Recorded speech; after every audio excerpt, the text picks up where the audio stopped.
할렐루야. 전도축제 두 번째 주일이 되었는데요. 정말 지난 한 주간의 삶 속에 제가 이렇게 만나뵌 성도님들을 뵐 때 참 감사했던 게 성도님들의 마음속에 전도의 대상자가 계셨다라는 것이 너무나도 감사한 사실이었고, 또 그들을 위해서 한번 도전해 봐야겠다 하는 마음을 갖게 되셨다는 사실에 참 많은 감동이 있었습니다. 하나님께서 저와 여러분을 통해서 하나님의 영광과 하나님의 나라 확장의 이 고귀한 사명을 반드시 이루어 주실 줄로 믿습니다. 잘하고 계시고요. 잘 하실 거고 해내시게 되실 줄로 믿습니다. 요즘에 전 세계에 가장 큰 이슈가 무엇일까라고 생각해 본다면, 물론 경제적인 어려움도 있겠지만 아무래도 이스라엘과 팔레스타인의 전쟁이 아닐까 싶습니다.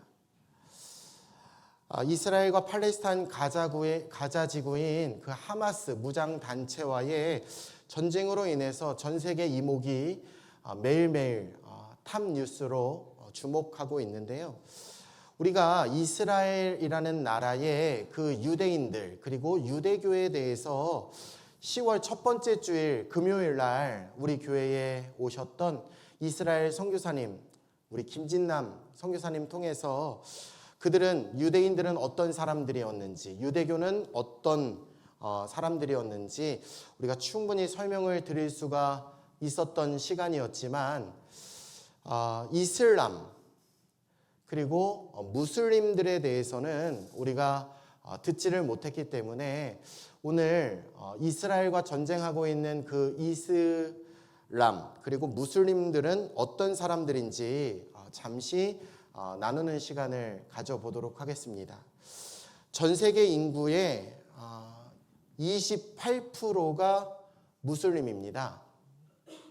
2.8%가 아니라 28%입니다. 불과 2년 전에 무슬림의 인구는 17억 5천만 명이었는데요. 지금은 무려 20억 명으로 늘어났습니다. 2억 5천만이 늘어나게 되었다라는 거죠. 전 세계 인구가 몇 명인지 알고 계십니까? 80억 명입니다.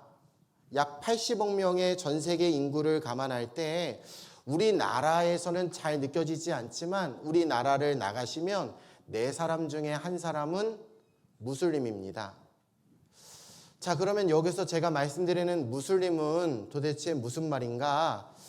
먼저 이슬람은요, 이슬람은 복종의 뜻을 가진 종교를 의미하는 것인데요. 무슬림은 그 복종을 행하는 사람, 즉 이슬람을 믿는 사람들을 무슬림이라고 이야기를 합니다. 그러니 이슬람은 어떤 종교의 이름이 이슬람이고요. 그 종교를 믿는 사람들을 가르쳐서 뭐라고 하느냐? 무슬림이라고 이야기하는 거예요. 그런 의미에서 이 이슬람은요, 지금도 전 세계에서 가장 빠르게 성장하고 있는 종교다라고 이야기를 합니다. 가장 빠른 속도로 늘어나고 있어요. 1930년 이슬람을 믿는 이 무슬림들은 2억 명에 불과했습니다. 그런데 100년이 지나지도 않은 93년이 지난 오늘날은요, 그 무슬림의 숫자가 20억 명이다라고 이야기를 해요. 자, 그렇다면 어떻게 이렇게 전 세계 4명 중 1사람의 무슬림이 나오기까지 성장할 수가 있었을까? 도대체 그들의 성장 요인은 무엇일까? 크게 2가지만 생각해 보면 첫 번째는 다산입니다. 다산. 이슬람이 믿는 오늘 기독교의 예수님과 같은 존재가 있어요. 그가 누구냐? 무함마드라는 사람입니다. 그 사람은 이슬람에게 있어서의 예수님과 같은 사람이고 이슬람에게 있어서의 어떤 구원자입니다. 근데 이 무함마드가 이야기하길 자녀를 많이 낳아라, 이슬람을 번성케 하라 라고 예언을 했기 때문에 무슬림들은요, 그 말에 오늘날에도 그대로 순종합니다. 그래서 자녀를 낳고 낳습니다. 최소 무슬림 중에 자녀가 많이 없는 사람들은 5명이고요. 그냥 보통이 10명에서 12명이다라고 이야기를 합니다. 대단해요. 저는 3명 키우는 것도 굉장히 힘든데 12명을 키워요. 그래서 그런가요? 이 이슬람 국가인 인도 아니면 인도네시아, 파키스탄, 또 요즘 한창 이슈가 되고 있는 이란, 이런 나라들을 보면요, 여러분 전 세계 인구 10위권 안에 드는 나라가 이슬람 문화권에 있는 나라들입니다. 하여간 자녀를 많이 낳는 나라. 두 번째는 뭐냐 하냐면 개종입니다. 개종. 기독교인들이 많이 이슬람으로 개종을 했어요. 그 특징이 뭐냐 하냐면 이슬람은 과거에 기독교 지역에서 기독교가 있었던 자리에서 성장했습니다. 그리고 그 기독교가 있었던 모든 곳을 오늘날 장악하게 되었다라는 사실이에요. 여러분 사실 오늘날 중동이라고 우리가 부르는데 그 중동 지역은 사실 옛날에는요 무려 1000년 동안 로마 시대로부터 비잔틴 기독교 제국이었습니다. 로마가 기독교를 공식화하고 나서 그 지역은 전부 다 기독교 지역이었어요. 그런데 그 모든 기독교 지역이 그 기독교 국가가 오늘날 이슬람 국가로 전락해버리게 되었습니다. 전부 다 이슬람화가 되었어요. 물론 그 배경에는 여러 가지 이유들이 있습니다. 세금 감면부터 시작해서 여러 가지 베네핏, 혜택을 주다 보니까 기독교인으로서 살아가기가 너무 힘든 거죠. 그래서 그들이 개종을 하게 되고 세금 혜택을 받게 되고 감면을 받게 되고 하는 이런 일련의 모든 모습들을 통해서 결국 기독교는 이슬람으로 개종하게 되었다라는 사실이에요.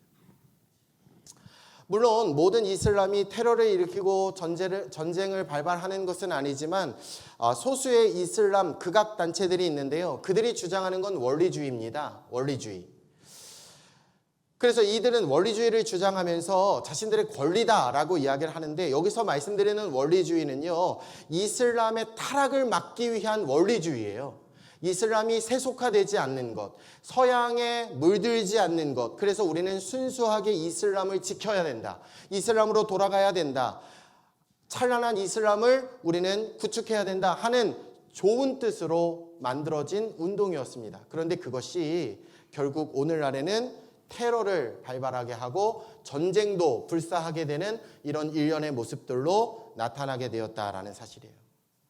그런 의미에서 지금 일어나고 있는 이스라엘의 유대교와 팔레스타인의 이슬람, 이 무슬림들과의 이 전쟁의 위기가 지속되고 있고요. 또 그로 인해서 여러분들 뉴스를 보시면 아시겠지만 수많은 민간인들이 죽임을 당하고 있습니다. 그들은 굉장히 복잡하게 얽혀져 있는 종교적인 신념을 가지고 중요한 사실은 뭐냐?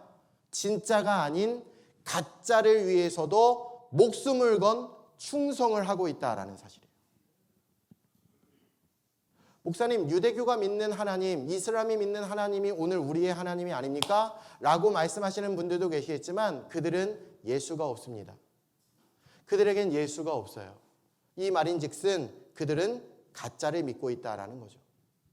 그런 의미에서 저는요, 이 중동에서 이스라엘에서 일어나는 이 전쟁의 모습을 바라보며 참 많은 생각들을 하게 되었는데 가장 제 안에 제 마음을 안타깝게 하면서 들었던 생각은 뭐냐?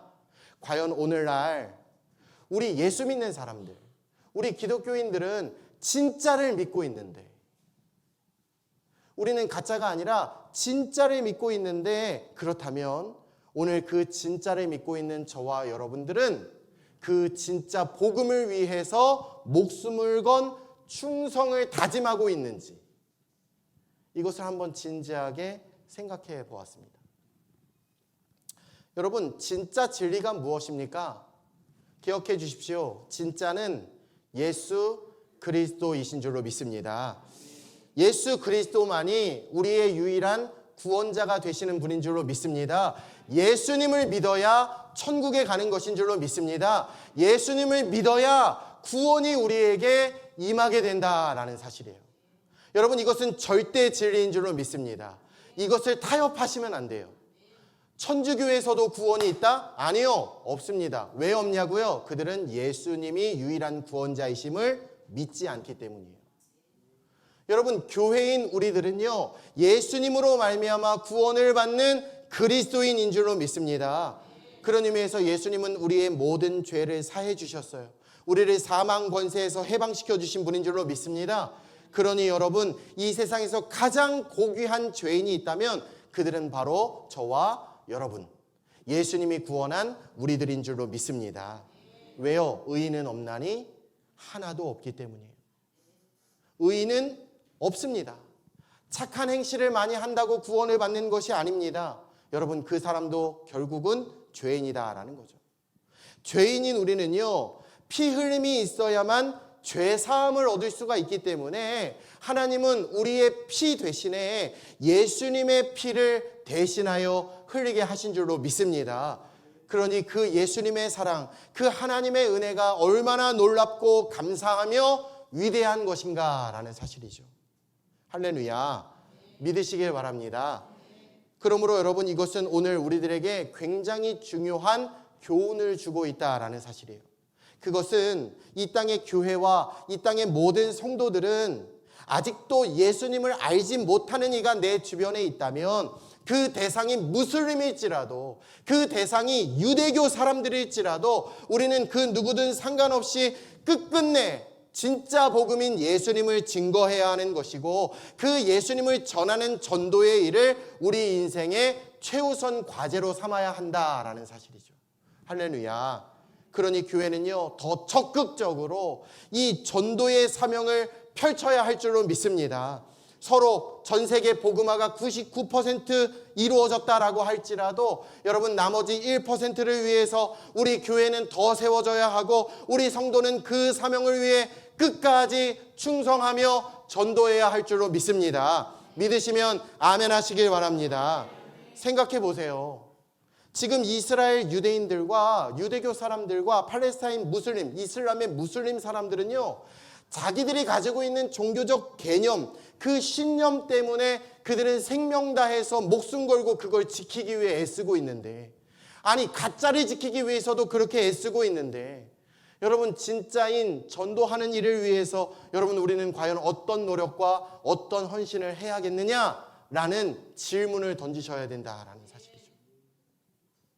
그냥 교회에서 전도축제 하니까 그냥 하나보다 라고 여기실 문제가 아니라, 여러분, 우리 주변에 있는 한 영혼이라도 구원을 얻기 위해서 진짜 리얼 복음을 그들에게 전하고 증거하고 전도함으로 말미암아 여러분, 우리 주변 모든 사람들이 구원에 이르게 하는 이 거룩하고 복된 일에 우리도 생명 걸고 최선을 다해 이루어가야 할 줄로 믿습니다. 자, 그런 의미에서 오늘 말씀을 보니까요, 우리 예수님도 한 영혼의 구원을 위해서 과연 어떻게 하고 계시느냐라는 사실이에요.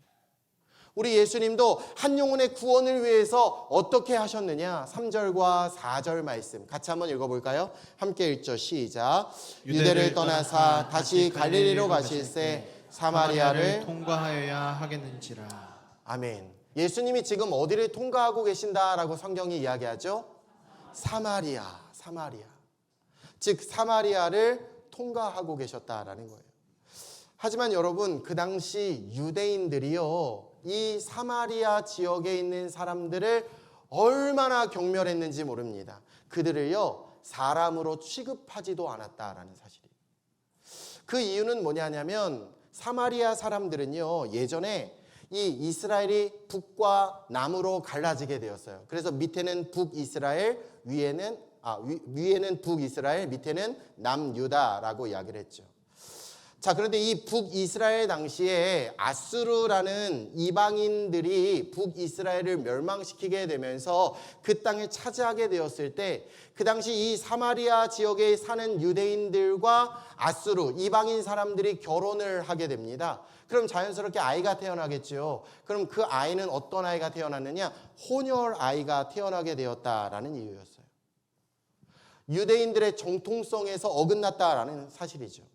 또 이 유대인들이 바벨론의 포로로 끌려가게 되었는데요. 이 포로로 끌려가 70년 만에 돌아와 이 무너진 황폐한 예루살렘 성전을 재건하게 되었을 때 당시 이 사마리아 사람들이 그들을 방해했다라는 이유를 들어 유대인들은요, 그들을 가르쳐 죄인이다라고 일컬음을 했고요. 더 나아가 그들을 개 취급했다라는 사실이죠. 자, 그래서 유대인들은요, 사진을 보여주시면 이 남쪽에서 북쪽으로 올라갈 때, 즉 예루살렘에서 갈릴리 지역으로 올라갈 때는 이 사마리아 땅을 통과하지 않았습니다. 그 땅을 통과하는 것 자체가 부정적이다라고 생각했기 때문이에요. 그래서 그들은 어떻게 했느냐? 그들은 그 동쪽에 있는 요단강을 건너서 돌아가는 길로 올라가게 되었다라는 사실이죠. 자, 이것이 그 당시에는 통례였습니다. 이게 일상이었습니다. 당연한 것이었습니다. 자, 그런데 지금 예수님은 아주 의도적으로 예루살렘에서 갈릴리로 올라가실 때 사마리아 땅을 통과하셨다라는 사실이에요. 그 이유가 있었는데 그 이유는 뭐냐? 바로 오늘 본문 예수님이 도착하신 수가성에서 만날 예수님의 전도 대상자가 있으셨기 때문이죠. 예수님이 만나셔야 할 전도 대상자가 있었어요. 그러니 여러분, 이 일을 위해서 그 당시 예수님은요, 유대인이 절대 하지 말아야 할 일을 행하셨습니다. 부정한 일을 행하셨어요. 그리고 그 예수님의 상태도 얼마나 피곤하고 지쳐 있으셨는지 모릅니다. 오늘 본문 6절이 이것을 증언합니다. 같이 한번 읽어볼까요? 시작. 거기 또 야곱의 우물이 있더라. 예수께서 길 가시다가 피곤하여 우물 곁에 그대로 앉으시니 때가 6시쯤 되었더라. 여러분, 예수님은 지금까지 이 남쪽에 있었던 예루살렘에 거하시다가 올라오셨습니다. 자, 그러면 그 남쪽 예루살렘에서 무슨 사역을 하셨느냐? 예루살렘 성전을 가셨습니다. 그리고 그 성전 정화 사건을 하셨어요. 성전에서 장사하는 모든 사람들을 다 내쫓으십니다. 그리고 말씀하셨죠. 내 아버지의 집은 기도하는 곳이다. 예배드리는 곳이다. 이 성전 정화 사건 때문에 당시 바리새인과 그리고 대제사장들로부터 여러분 얼마나 예수님이 신경전을 펼치셨는지 모릅니다. 자, 그렇다면 이제는 피곤하셨어요. 좀 쉬셔야 됩니다.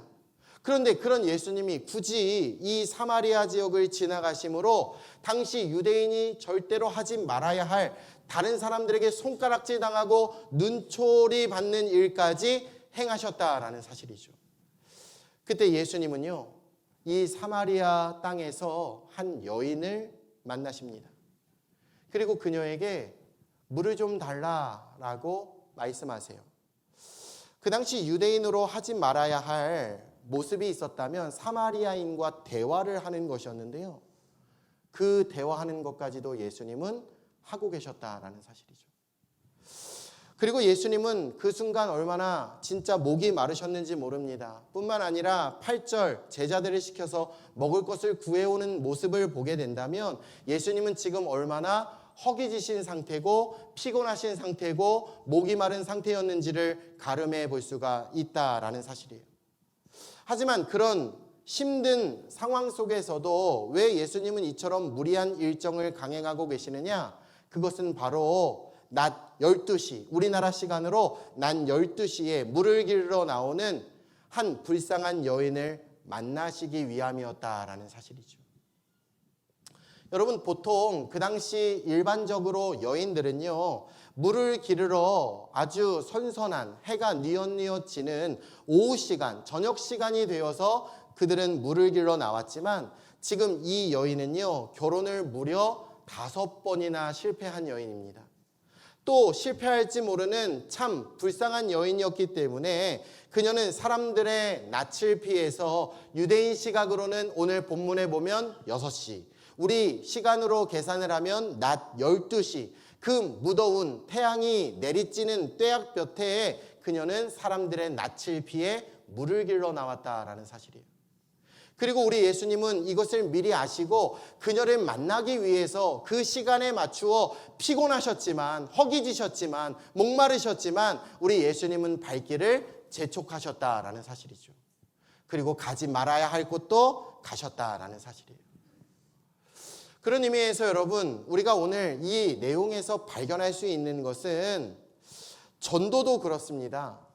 전도는요, 단순하게 내 편한 시간에 내가 만나기 아주 좋은 그런 시간에 전도 대상자, 나의 VIP를 찾아가 만나는 것이 아니라 여러분 기억해 주십시오. 나의 전도 대상자가 편안한 시간에 만나셔야 된다라는 사실이에요. 여러분, 전도는 이렇게 하셔야 돼요. 어떤 여유가 있어서 행하는 것이 아닙니다. 피곤해도 하셔야 됩니다. 허기져도 하셔야 됩니다. 내 삶이 목마른 상황이라도 전도해야 할 줄로 믿습니다. 오늘 한 영혼을 만나기 위해서 평소 가지 않는 시간에, 평소 가지 않는 장소에 우리 예수님과 같이 우리도 그를 사랑한다면 그 상대방에게 맞추셔야 된다라는 사실이에요. 자, 이렇게 해서 예수님이 한 여인에게 접근을 하게 됩니다. 하지만 여러분, 그 일은 결코 쉬운 일이 아니셨어요. 7절 말씀에 물을 좀 달라라는 예수님의 말씀을 그녀는 일거에 거절하는 모습을 보게 되죠. 9절 말씀 같이 한번 읽어봅니다. 시작.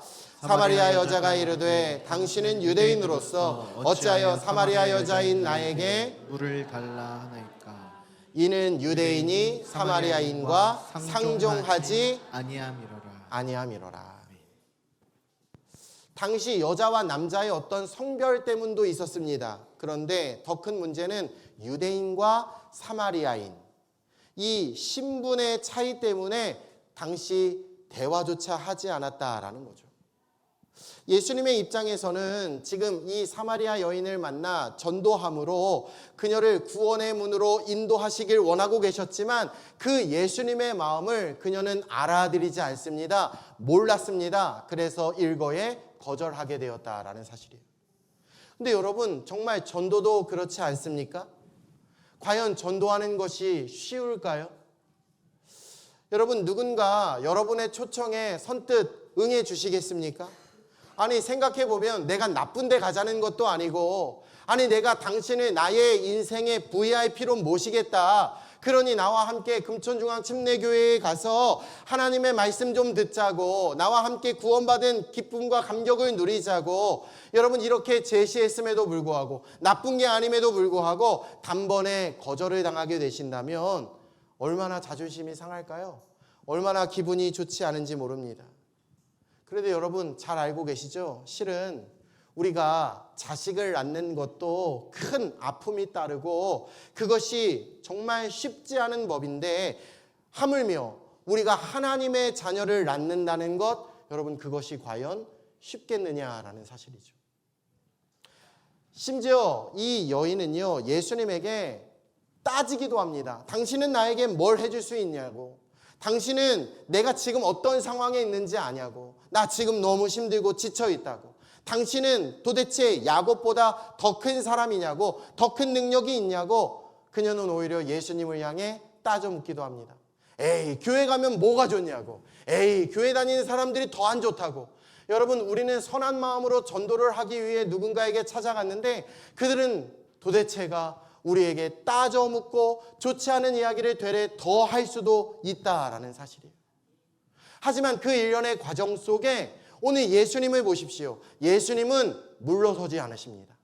예수님은 마음의 상처를 입지 않으십니다. 그리고 이렇게 말씀하세요. 내가 주는 물을 마시면 영원히 목마르지 아니하리라. 정말 분명합니다. 확신에 찬 모습으로 말씀하셨습니다. 우리가 여기서 또 한 가지 발견할 수 있는 것, 여러분 전도는요, 확신이 없으면 할 수가 없다라는 사실이에요.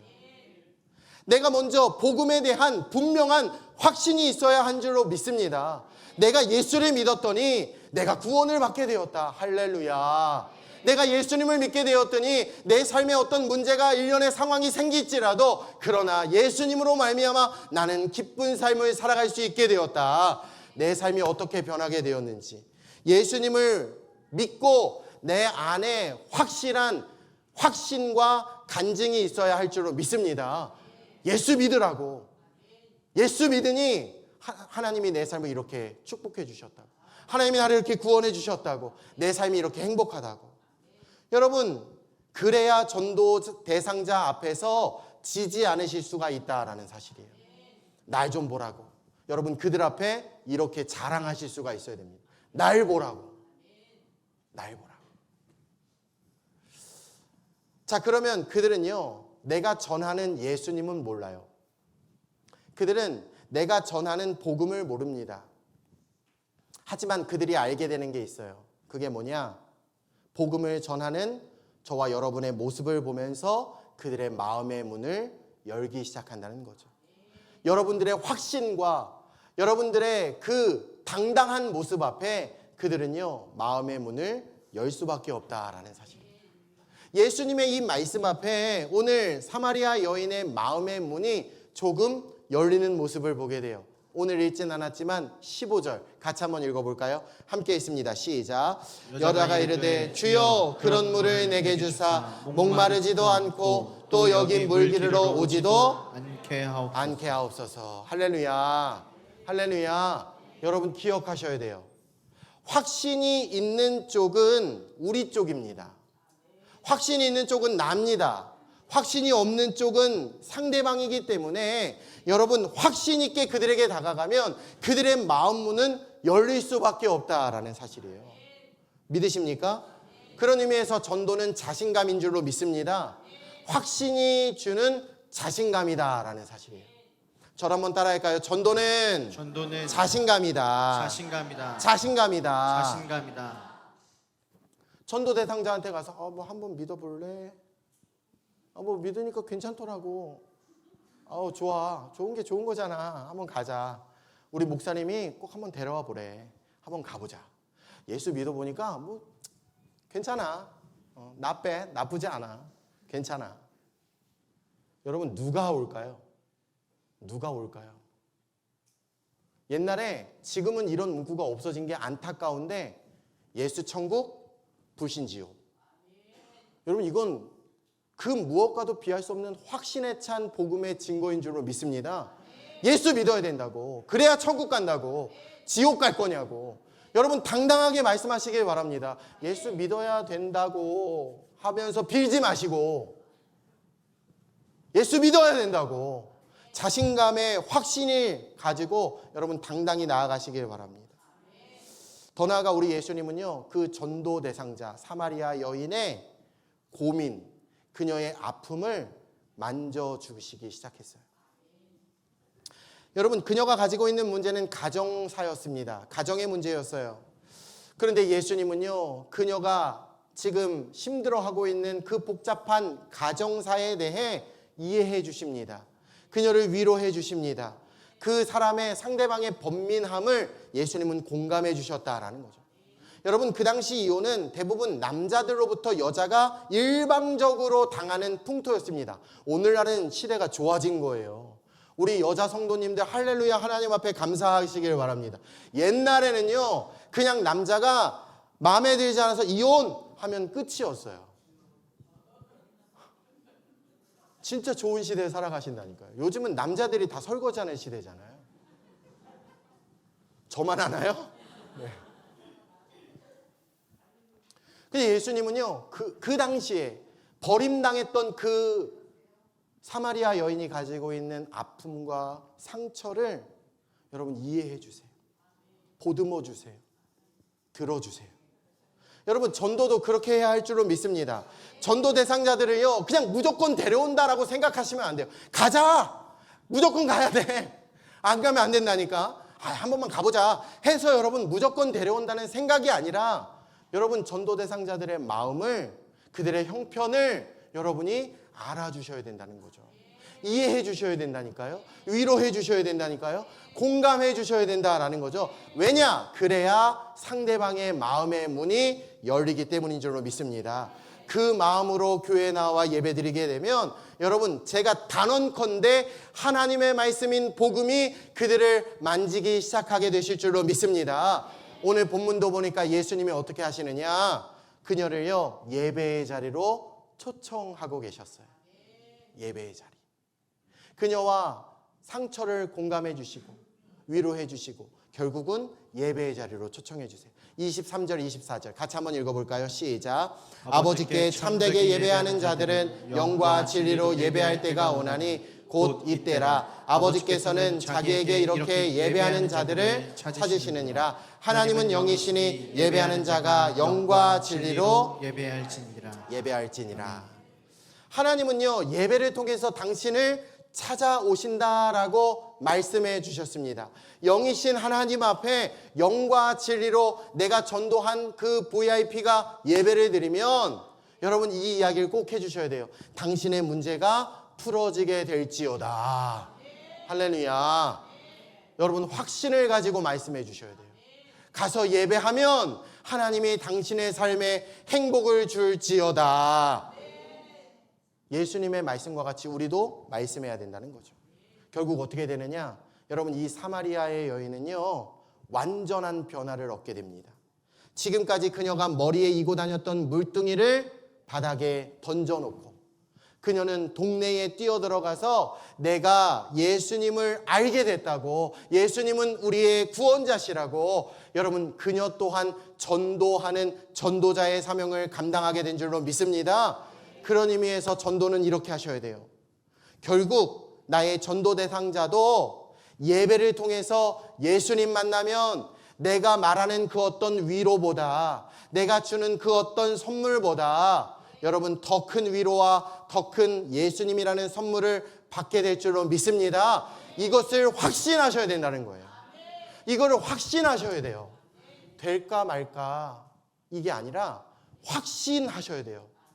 우리 어머니가, 우리 아버지가, 우리 아들이, 우리 딸이, 우리 남편이, 우리 아내가 예수님 만나면 그의 인생이 구원받을 것이다. 그가 위로를 얻게 될 것이다. 그가 변화될 것이다. 확신을 가지고 복음을 전하게 되시길 우리 주 예수님의 이름으로 축복해 드립니다. 이 세상에 그 어떤 악한 사람도, 이 세상에 그 어떤 고집불통인 사람도, 앞뒤가 꽉 막힌 사람도 여러분 기대하십시오. 하나님 앞에 가 예배하는 순간 그들의 인생이 변하게 될 줄로 믿습니다. 저는 믿어요. 왜냐? 제가 예배로 변했거든요. 제가 단 한 번의 예배로 오늘의 목사가 되기까지 변하게 된 줄로 믿습니다. 예배는 기적입니다. 예배는 능력입니다. 그 예배의 자리에 여러분 주변에 있는 사람들을 꼭 모시고 오셔서 확신을 가지고 전도할 수 있는 저와 여러분 다 되시길 예수님의 이름으로 축복해 드립니다. 지난 금요일에 마다가스카르에 정승 선교사님이 오셨습니다. 25kg가 빠지셔서 오셨어요. 저는 그때 느꼈습니다. 하나님은 살아계시는구나. 목사님이 저한테 살이 왜 이렇게 많이 빠졌냐고, 저 15kg 빠졌다고. 그랬더니 하는 게 아니라 에이 난 25kg 빠졌어. 와 25kg. 네. 정승 선교사님이 오셔서 우리 교회에 정말 꼭 필요한 말씀을 주셨는데 고린도전서 13장을 통해 선교는 사랑입니다. 선교는 사랑입니다. 전도는 사랑입니다. 전 요즘 금요일마다 너무 좋아요. 왜냐하면 제가 생각하지 못했던 하나님의 말씀을 하나님이 보내신 귀한 사자들을 통해서 말씀해 주시니까요. 너무 좋더라고요. 전 이번 주도 마지막 시간이라 너무 아쉽고 기대가 됩니다. 박원규 목사님 15년 동안 베트남에서 선교하셨던 목사님이십니다. 참 귀한 사역을 하셨죠. 여러분 꼭 오셔서 하나님이 어떤 말씀을 우리 교회에 또 나에게 주실까 기대하시고 정말 마지막 시간입니다. 오셔서 함께 은혜의 자리에 자리를 빛내주시길 부탁드립니다. 정승 선교사님이 오셔서 이런 질문을 던지셨어요. 여러분 사랑이 뭘까요? 사랑이 뭘까요? 추상적이잖아요. 그래서 우리 성도님들이 잘 대답을 못했어요. 물론 알죠. 사랑이 뭔지는 알죠. 사랑 알잖아요, 여러분. 저 어제 연인이라는 드라마 밤에 봤거든요. 가슴이 막 먹먹해지고 막 눈물 흐르고. 여러분 성경 안 보면 드라마 보셔야 돼요. 네. 그런 게 사랑이잖아요. 근데 정승성 교사님은 이렇게 정의하셨어요.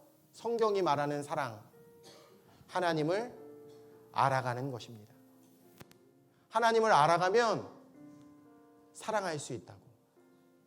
하나님을 알아가면 이해할 수 있고 용납할 수 있고 하나님을 알아가면 용서할 수 있다고.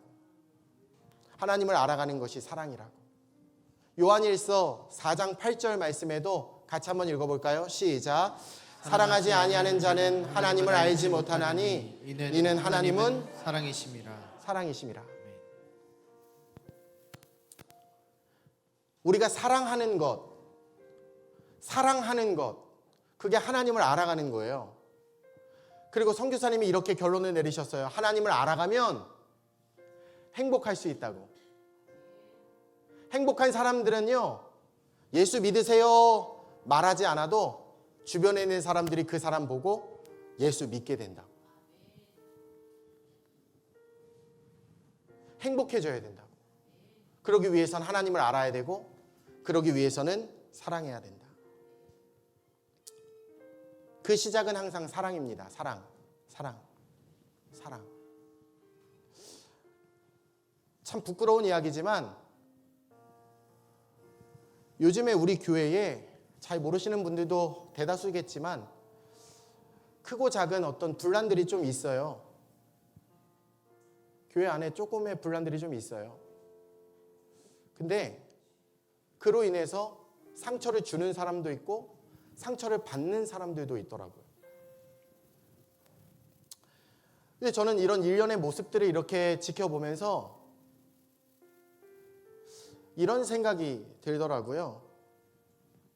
우리가 119 전도 축제로 하나님 앞에 선포하고 나아가는데, 우리가 전도하는 교회 되겠다는데, 우리가 인사도 전도합시다 이렇게 하고 있는데, 과연 우리가 이 고귀한 사명을 할 때 여러분 사탄이 가만히 있겠습니까?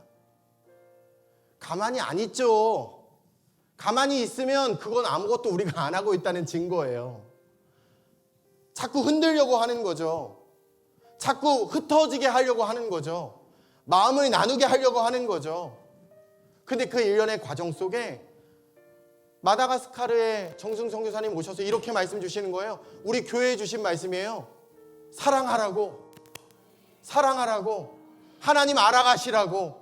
그러면 행복할 수 있다고. 그러면 전도도 된다고. 선교도 한다고. 맞는 말이구나. 사랑을 잃어가고 있는 시대예요. 사랑을 상실해 가고 있는 시대입니다. 그래서일까요? 교회 안에서도 서로가 서로에게 상처를 주고 아픔을 주고 서로 보듬어주고 안아줘야 되는데, 예수님도 여러분을 그렇게 안아주셨잖아요. 십자가의 사랑으로 죄인인 우리를 구속해 주셨잖아요. 근데 오늘 우리들은 어떠합니까? 오늘 여러분은 어떠하십니까? 사랑해야죠. 머리로 하나님을 아는 것이 아니라 사랑함으로 하나님을 아셔야 됩니다. 하나님을 알면 머리로 행복한 게 아니라 우리 인생이 행복하게 될 줄로 믿습니다. 우리 인생이 행복하면 다른 사람들이 우리를 바라보면서 부러워하는 대상이 되는 것이고, 그들이 어떻게 하면 나도 저렇게 행복해질까? 교회 가야겠구나. 예수 믿어야겠구나. 여러분 전도도 할 수 있는 줄로 믿습니다. 저는 기대합니다. 그리고 기도합니다. 우리 교회가 사랑 넘치는 교회가 되길 소망합니다. 전도 축제를 선포했습니다. 사탄은요 끊임없이 우리를 유혹하고 끊임없이 우리를 미혹할 거예요. 그 사탄의 미혹에 빠지지 말고 더 사랑하십시오. 더 사랑하시길 바랍니다. 내가 이만큼 했으니까 상대도 이만큼 해야 돼가 아니라, 내가 이만큼 했으니까 내가 이만큼 더 해야지. 내가 더 사랑해야지. 내가 더 안아줘야지. 내가 더 보듬어줘야지. 내가 이해하고 내가 용서해야지. 그 사랑이 충만하면 여러분 우리는 이 세상에 감당할 수 없는 금촌 중앙 침례교회가 될 것이고, 이 교회에 오시는 모든 VIP 전도 대상자들을요, 우리는 이 세상 어느 것보다 따뜻한 사랑으로 맞이해 줄 수 있고, 하나님이 우리에게 부여해 주신 이 고귀한 사명을 비로소 이루게 될 줄로 믿습니다. 저를 한번 따라할까요? 한 사람이 한 영혼을 하나님께 구원으로 한 가지만 더 할게요. 사랑하자. 할렐루야. 사랑이 넘치는 교회, 사랑이 넘치는 교회. 참 신기해요. 지난 수요 말씀도 사랑에 대한 거였는데 금요일도 사랑에 대해서 말씀을 주셨어요. 지금 사랑해야 됩니다. 사랑으로 저와 여러분의 삶이 사랑으로 나아가시길 우리 주 예수님의 이름으로 축원해 드립니다.